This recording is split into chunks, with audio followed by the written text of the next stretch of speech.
Hey, what's going on guys? My name is Joey. Welcome back to another video here on my channel. Today, I'm going to be giving you guys 3 meta builds for Ash in 2025. These 3 builds can tackle all forms of content, no matter what level they are, whatever you want to take it into. This is a great frame, very versatile. So the 3 builds I have for you today is 2 builds I have for you are pretty much just focused on using this frame for level cap. But with that in mind, obviously you could use this for any other survivability and just damage dealing you would like to use as well. First, I have this Zada cap for you guys. It's just a build with Zada's Whisper.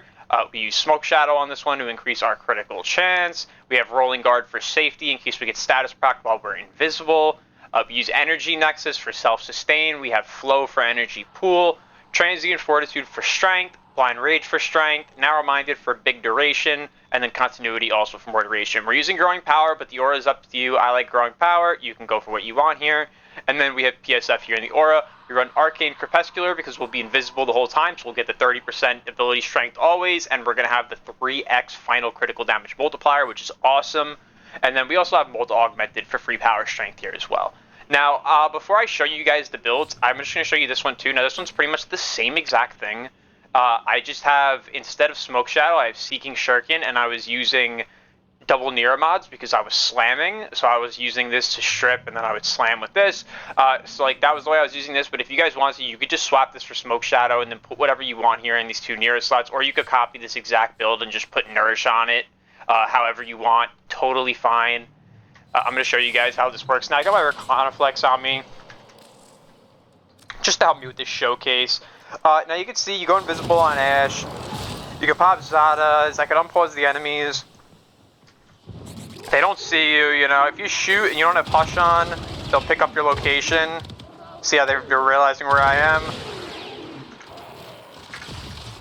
But for the most part, you're totally fine. Run Hush on your weapon if you're going to play this for like cap. Pretty much, it's not meant to do anything else aside from just be invisible, grant you with Zatas, and keep you alive. Really, it's a 2-button build. That's fantastic for level cap. Plus, we know about Ash and the passive, where we get extra slash and things like that. I'll show you guys here. Slash status effects inflicted on enemies do 25% increased damage and last 50% longer.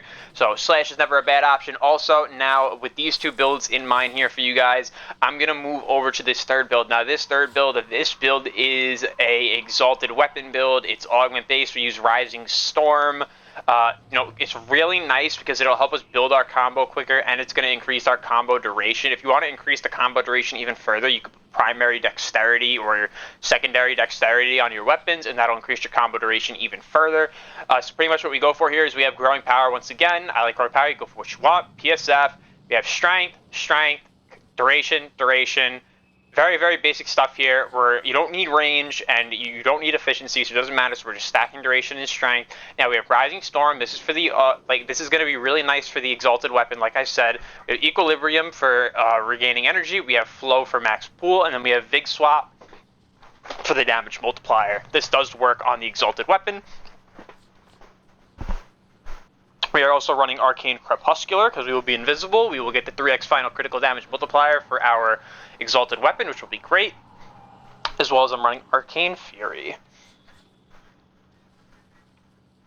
Now we have Wrathful Advance on here. Wrathful Advance is really important for this, as I'm going to show you the exalted weapon build now.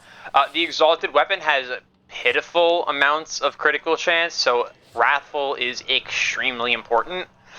So this is what I ended up going for here. I went for Conditioned Overload and Prime Pressure Point. Conditioned Overload works really, really well on this weapon. I would recommend you use this for sure. I'm running Flat Toxin, just the Primed Elemental mod, but also this weapon, the way it attacks, it is technically a finisher, and it's technically also a dagger, so you can use finisher damage increasing mods, and these are very, very powerful for this weapon, so I highly recommend you use these 2, and then I just go for the critical damage that we get from Galv Steel. Really is all this is here for, the 120%. And then we have Organ Shatter here. And then I run Quickening. This actually makes the your clone attack all the enemies faster, and it actually can give you bonus combo count, which is really cool. So you don't need to run this here if you don't want to, but I like it. Now we just run Melee Exposure because we're going to be pressing abilities all the time. So I'm going to give you guys a little look at how this looks here. I'm actually going to pause them real fast too, because I was just showcasing the other one. Let me do a quick pause. Now you can see I'm not going to pop anything. I'm just invisible. I just want to get my combo up. And also too, you can use Naramon with this and it will hold combo. But like I said, if you're going to do this in like Cascade or something, you just want to bring something with like a dexterity mod so you could prolong this. So like you can already see how long it lasts. It lasts a really long time. And then all you have to do is cast it again and it's fine. So now pretty much if I pop everything, I can show you guys, like if I full prime these enemies and I do this and I pop big swap, you're going to see, yeah, look at the numbers this thing does. I mean, ridiculously high values. It's really, really strong. It's really cool that you can do this kind of damage with a weapon like this that, you know, doesn't need a ribbon or anything. I've been having a ton of fun with this since it came out, and I can't say enough good things about it.